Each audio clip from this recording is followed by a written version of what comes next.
বন্ধুরা, একটা নতুন ভিডিওতে তোমাদের স্বাগত জানাই।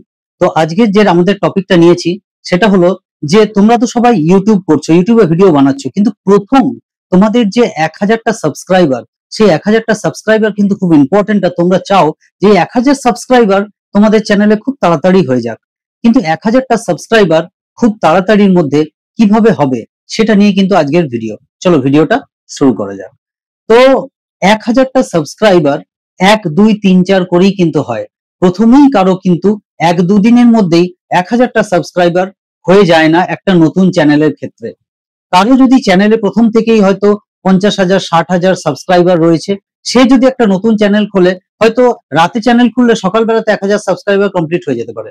কিন্তু একটা নতুন চ্যানেল যে কখনো আর কোনো চ্যানেল করেনি, যার কোনো ফেস ভ্যালু, সেই ক্রিয়েটারের কোনো ফেস ভ্যালু তৈরি হয়নি, তার কিন্তু 1000টা সাবস্ক্রাইবার করার ক্ষেত্রে অনেক কিছু সাবধানতা এবং অনেক কিছু গাইডলাইন মেনে চলতে হবে। প্রথম কথা হচ্ছে যে আমরা চ্যানেলে সবসময় একটা জিনিস শুনে আসি যে প্রমোশন। আমরা কি প্রমোশন করব নাকি প্রমোশন করব না? কাউকে একটা বললাম যে ভাই আমার চ্যানেলটা একটু প্রমোশন করে দে, তো হয়তো তার অনেক সাবস্ক্রাইবার আছে, সে আমার চ্যানেলটার কথা একটু বলে দিল, সে আমার চ্যানেলটা তার কমিউনিটিতে ফোকাসড করে দিল, লিংক শেয়ার করে দিল, বা তার ফেসবুকে গিয়ে লিংক শেয়ার করে দিল। এতে কি কোনো লাভ হবে? অ্যাকচুয়ালি কিন্তু না, এতে কোনো রকম কোনো লাভ কিন্তু হবে না। কারণ হচ্ছে যে যাদের কাছে সে শেয়ার করছে তারা হয়তো আমার মানে ক্যাটাগরির নয়, আর সেই সব ভিউয়ার্সরা আমার ক্যাটাগরিরই নয়। আমি যে ক্যাটাগরিতে ভিডিও বানাই তারা সেই সব দেখতেই পছন্দ করে না। তাহলে তারা শুধু মানে বলা মাত্র, রিকোয়েস্ট মাত্র, নাম রাখার জন্য তারা চ্যানেলটা খুলবে, হয়তো সাবস্ক্রাইবও করে দেবে, কিন্তু তারা ভিডিও কখনো দেখবে না। সেক্ষেত্রে কিন্তু ইউটিউবের অ্যালগোরিদমের কাছে একটা ভুল মেসেজ পৌঁছে যাবে যে এখানে সাবস্ক্রাইব হয়েছে, কিন্তু তার সেগুলো কিছুদিন দেখা হচ্ছে, কিন্তু তারপরে আর দেখা হচ্ছে না। কারণ কি? তারা তো দেখছে না। সুতরাং এটাও হতে পারে কোনো কোনো ইউজার হয়তো পরপর যখন কোনো ভিডিও নোটিফিকেশন যেতে থাকবে, পছন্দ করবে না, নিয়ে আনসাবস্ক্রাইব করে দেবে। তো সেই জিনিসটা থেকে সরে আসার জন্য আমাদের সবার থেকে উচিত যে ভিডিওটা নর্মাল ভাবে, নর্মাল নিয়ম মেনে আপলোড করে দেওয়া, কিন্তু এরপরে আর কোনো কাউকে কিছু না বলা, কোনো সোশ্যাল মিডিয়াতে শেয়ার না করা, কাউকে কোনো রকম কথা না বলা। এটা হচ্ছে প্রথম দায়িত্ব। দ্বিতীয় কথাতে আসি। দ্বিতীয় কথা হচ্ছে যে আমরা যখন ভিডিওটা আপলোড করছি তখন আমাদেরকে দেখতে হবে যে ভিডিও আপলোড করার সময় আমরা কোনো কপিরাইটেড ম্যাটেরিয়াল যেন আপলোড না করে ফেলি।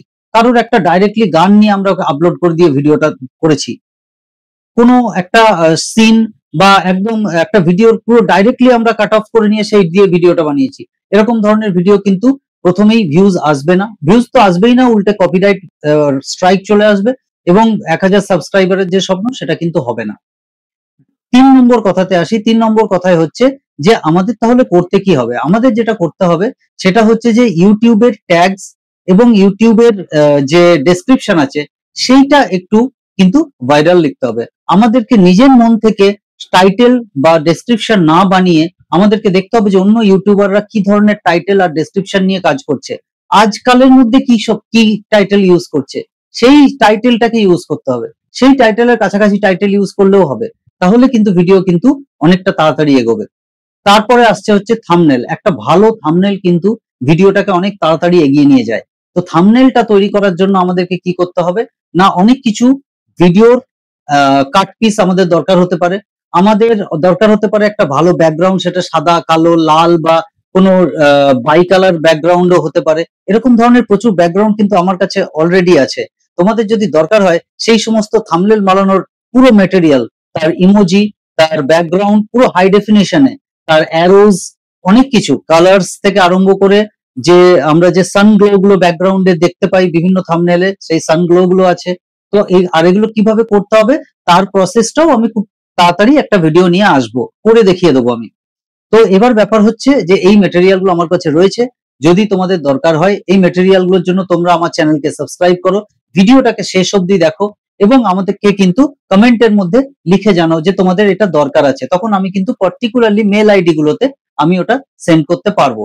কিন্তু যদি তোমাদের মাস হিসাবে দরকার হয়, যে তোমরা ফ্রিতে এটা পেতে চাও, তাহলে তোমরা কি করো না, তোমাদের যারা ইউটিউব ক্রিয়েটাররা আছে, যারা ইউটিউবের ভিডিও দেখতে পছন্দ করে, ইউটিউব শিখতে চায় যারা, তাদেরকে আমার ভিডিও তোমরা শেয়ার করতে পারো, তাদের কাছে আমার ভিডিও তোমরা পৌঁছে দাও, টেকনিল ইন্দ্র চ্যানেলে তাদেরকে নিয়ে আসো এবং প্রচুর প্রচুর সাবস্ক্রাইবার যদি আমার হয়ে যায় যদি আমি দেখতে পাই আমার চ্যানেলে 1 লাখ সাবস্ক্রাইবার হয়ে গেছে, তখন আমি কিন্তু আমার সমস্ত থাম্বনেলের ম্যাটেরিয়াল আমি ফ্রিতেই কিন্তু গুগল ড্রাইভে আপলোড করে তোমাদেরকে লিংক দিয়ে দেবো।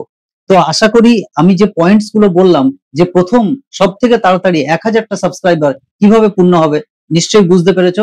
সেইভাবেই কিন্তু করতে হবে। আর এর প্রসেসটা কিন্তু আমি আমার আগের ভিডিওতেই বলে দিয়েছি, যে কিভাবে টাইটেল, ডেসক্রিপশন এগুলো খুঁজে বার করতে হয়। তার প্রসেস কিন্তু অলরেডি বলা আছে, তোমরা আগের ভিডিওগুলো কমপ্লিটলি দেখে নাও, তাহলেই তোমরা কিন্তু সেই ব্যাপারটা জেনে যাবে। যাই হোক, গাইডলাইন যদি তোমাদের ভালো লেগে থাকে ভিডিওটাকে লাইক করে দাও। আর আমি আগেই বললাম যে যারা ইন্টারেস্টেড তাদেরকে আমার চ্যানেলে তোমরা নিয়ে আসো। আর চ্যানেলটাকে যদি প্রথমবার দেখছো এই ধরনের ভিডিও, কারণ এই ধরনের ভিডিওই আমি বানাতে থাকবো এবং এরকম ভিডিওই আমি কিন্তু বানাই। তো তোমরা চ্যানেলকে সাবস্ক্রাইব করে দাও, সঙ্গে জুড়ে থাকো টেকনিলিন্দ্র চ্যানেলে। জয় হিন্দ।